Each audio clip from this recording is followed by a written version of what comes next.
অনেকেই আমার কাছে প্রশ্ন করে, স্যার ডিপথেরিয়া এটা শিশুদের বেশি হয় কেন? ওই তাদের কাছে আমার একটা প্রশ্ন, এই বর্তমানে যে সারা বাংলাদেশে হামে রোগী মারা যাচ্ছে, হামে রোগী আক্রান্ত হচ্ছে, হাম শিশুদের বেশি কেন, বয়স্কদের হাম কম কেন? এই হাম ডিপথেরিয়া এটা শিশুদের বেশি হয়, এর কারণ কিন্তু একটাই, যে তাদের শিশুদের ইমিউনি সিস্টেম অর্থাৎ রোগ প্রতিরোধ ক্ষমতা একেবারে দুর্বল, যার পরিপ্রেক্ষিতে বিভিন্ন রকমের ভাইরাস, ব্যাকটেরিয়া, ফাঙ্গাস এগুলো তাদের শরীরে অতি সহজে আঘাত হানতে পারে।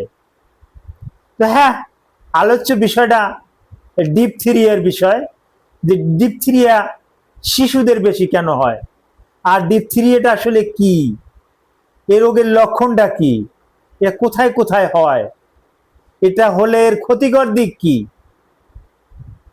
আর এর ঔষধ বা কি।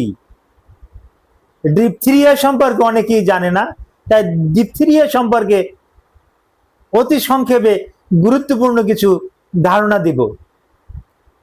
আসসালামু আলাইকুম রহমতুল্লাহি ওয়া বারাকাতুহু। আমি ডাক্তার মীর শহীদুল ইসলাম, আমার চেম্বার শুভেচ্ছা 255, ঐতিহ্যবাহী শেখঘাট, সিলেট। যে কোনো একটা সার্চ ইঞ্জিনে ডাক্তার মীর শহীদুল ইসলাম কথাটি লিখে সার্চ দিলে আপনি আমার সম্পর্কে বিস্তারিত তথ্য পেয়ে যাবেন। দর্শক শ্রোতা, আলোচনা করব বড় ধরনের একটা রোগ, এক সময় এই রোগে হাজার হাজার শিশুর প্রাণ বিয়োগ ঘটত, ডিপথেরিয়া। এই ডিপথেরিয়ার উপরে আলোচনা করব। আসলে ডিপথেরিয়াটা কি? ডিপথেরিয়া একটা ভাইরাস জনিত একটা রোগ। এই ভাইরাসটার নাম কর্নিব্যাকটেরিয়াম ডিপথেরিয়া। ভাইরাসটার নাম আবার আমি বলছি, কর্নিব্যাকটেরিয়াম ডিপথেরিয়া। এই ভাইরাসটা শিশুদের শরীরে বেশি ছড়িয়ে পড়ে, আর এটা ছড়িয়ে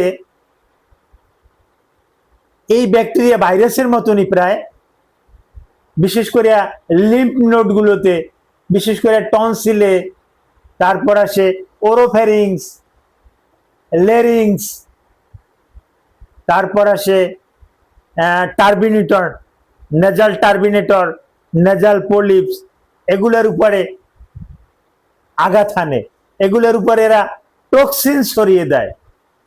যথাসময়ে যদি চিকিৎসা না হয়, তাহলে এই টক্সিনের প্রভাবে একটা শিশু মৃত্যুবরণও করতে পারে। কেন মৃত্যুবরণ করে, কোন রোগ হয়ে মৃত্যুবরণ করে, এ প্রসঙ্গেও আসছি। তো এই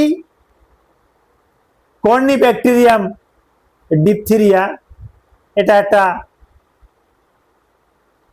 একটা ভয়ঙ্কর একটা ব্যাকটেরিয়া।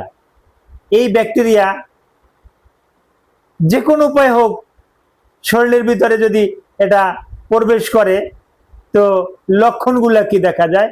শিশুদেরই তো বেশি হয়। শিশুর গলা ফুলে যায়, গাল ফুলে যায়, টনসিল ফুলে যায়। একটা লক্ষণ দেখে আমরা বুঝি, টাং ডিপারচার দিয়ে যখন আমরা জিহ্বাটা নিচে চেপে ধরি বাচ্চাদের, তখন টনসিলগুলো উপরে একটা সাধারণত সাদা আবরণ থাকে, কিন্তু ডিপথেরিয়ায় কালো হয়ে যায়। ফ্যারিংস লেরিংস এগুলো কালো হয়ে যায়। তারপর টার্মিনেটর, নেজাল পলিপস এগুলো কালো হয়ে যায়, গাল ফুলে যায়। যদিও এটা মাংসের লক্ষণের মতন না, এমনি গাল ফুলে যাবে, হ্যাঁ, লিম্ফ নোডগুলো ফুলে যাবে, শরীরে জ্বর থাকবে, প্রচন্ড ব্যথা থাকবে। এবং এর ফলে কি হতে পারে, ফলে যে সমস্ত ক্ষতি হতে পারে, এই টক্সিনটা কার্ডিয়াকে ক্ষতিকর প্রভাব করতে পারে, মায়োকার্ডিয়াল ইনফ্রাকশন করতে পারে, এটা কিডনিতে ছড়িয়ে কিডনিটাকে ড্যামেজ করতে পারে। তারপর আসে আর একটা, বেশিরভাগ হয় প্রোটিনিউরিয়ার মতন রোগ হতে পারে। এখন এই ডিপথেরিয়ার চিকিৎসাটা কি? অবশ্যই একজন বিশেষজ্ঞ ডাক্তার দেখাতে হবে, রোগীকে সম্পূর্ণরূপে আইসোলেটেড অবস্থায় রাখতে হবে, নিরাপদ স্থানে রাখতে হবে, রোগীর সাথে কাউকে মিশতে দেওয়া যাবে না, রোগীকে অ্যান্টিটক্সিন ইনজেকশন দিতে হবে, রোগীকে বিশেষজ্ঞ ডাক্তার পেনিসিলিন জাতীয় ইনজেকশন অথবা ট্যাবলেট এ জাতীয় ওষুধ দিয়ে রোগের চিকিৎসা করলে রোগ নিরাময় করা সম্ভব। তবে ডিপথিরি এখন আর নাই বলাই চলে। Thank you all.